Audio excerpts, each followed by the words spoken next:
Good afternoon, everyone. This is Backyard Reads with the book review for At the Earth's Core by Edgar Rice Burroughs. This story was originally published about 100 years ago.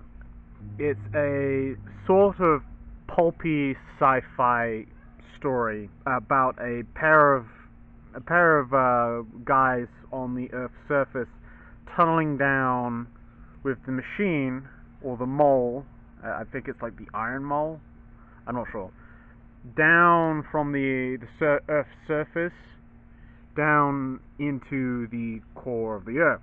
Now, very similar to the whole plot of Journey to the Center of the Earth, in which, very similar, like tunneling down into the Earth's core, where they find all these things. The main difference is that this adds an extra layer of pulpiness similar to that of the Conan the Barbarian and a lot of the other kind of the stories of the era. This does also share the sort of prehistoric creatures that somehow survive and thrive in this underworld. The whole machine, that's where the similarities end, because it also introduces these other civilizations of humans, apemen, that are subservient or in a symbiotic relationship with the Mahars, which are these overlords of the core. They have these things about them. They have like these almost mind control abilities, and like to be able to hypnotize people. Now you see, this version of the book is using the cover from the 1970s film of the same name, At the Earth's Core. And as you see here, it's like the apemen. These are supposed to be the apemen, and they kind of look like just regular dudes with kind of Star Trekian dudes in this, like what do you call them? Klingons, right? They look kind of almost Klingon-ish. And then you see those are the Mahars, right? I believe I'm pronouncing that correctly. Though this doesn't actually, it's all like a mix of things that happen in the book. One thing that is kind of persistent throughout this book is that time is this weird sort of effect on the world, on this inner core of the world, in that things don't flow exactly the same for everyone else. It's not like this one uniform way of aging and time flowing. And you could say that's kind of a bit more of the a little bit of an even more fantastical twist on the story. Again, with this version is a little bit different, because unlike the other versions of the book, it includes some photos of the actual film in the book about halfway through. Like, you see that one, I think that's called a Sagoth or something. And then there's this one, there's like being chased by kind of a dinosaur.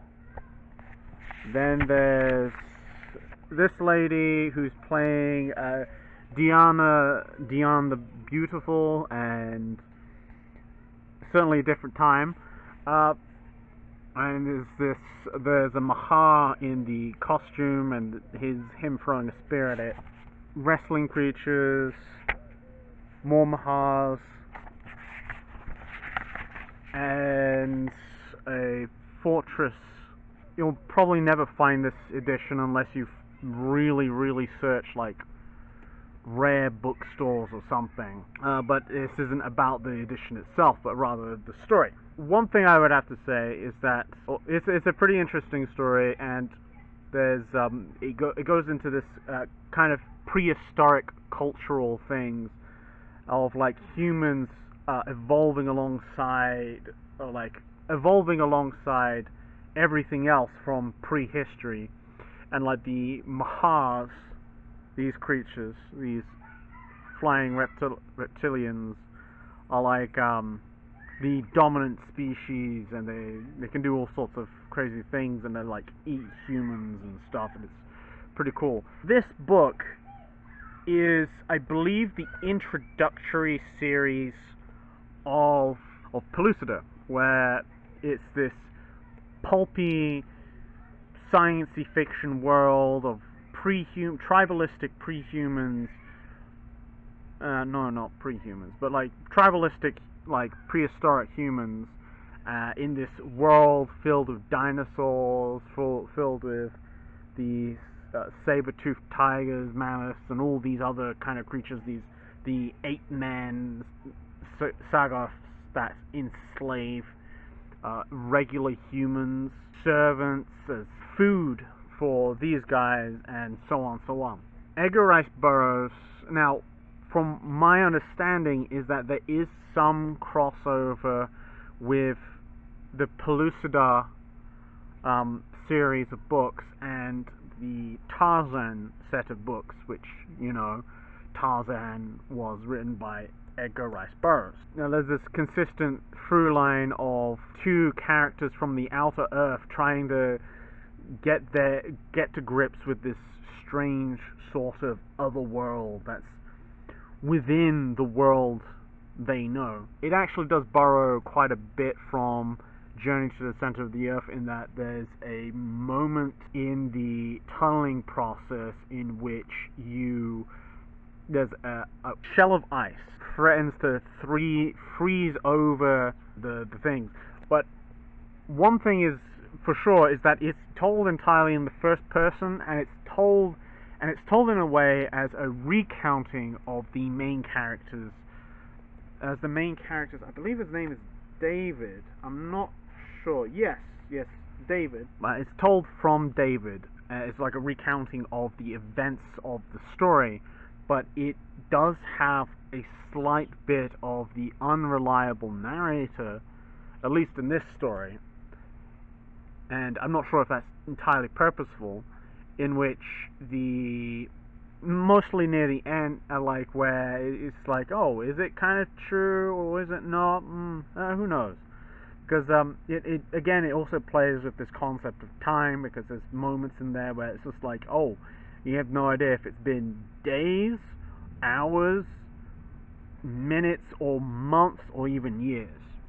Right at the very beginning, and this is not much of a spoiler, but he comes out of the center of the earth, and he's like, oh, what year is it, blah blah blah, and he's like, oh, how much time is, and he realized that, oh, his adventure has been like 10 years, and yet the way it reads is that at times it feels like maybe a couple days, which really plays with this sense of time, which I find is pretty interesting.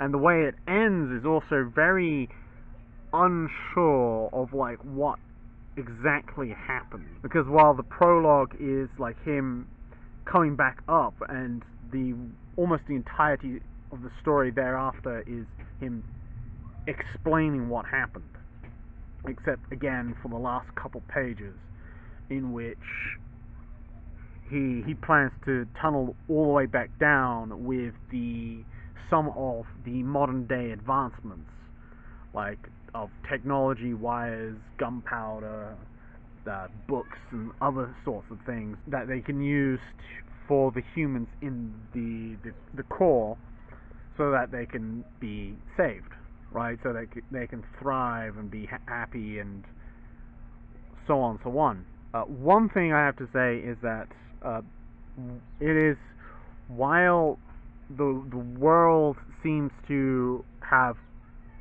been somewhat stagnant in the prehistoric kind of tribalistic human era, there hasn't really been that much technological advancement, which is very interesting for the whole premise. And it gives this sort of modern day man thrown into the wild, like a sort of a Bear Grylls-ish story. This is a pretty interesting read, and I definitely recommend it for people, because it's very short. It's about 152 pages, not including these stuff, right?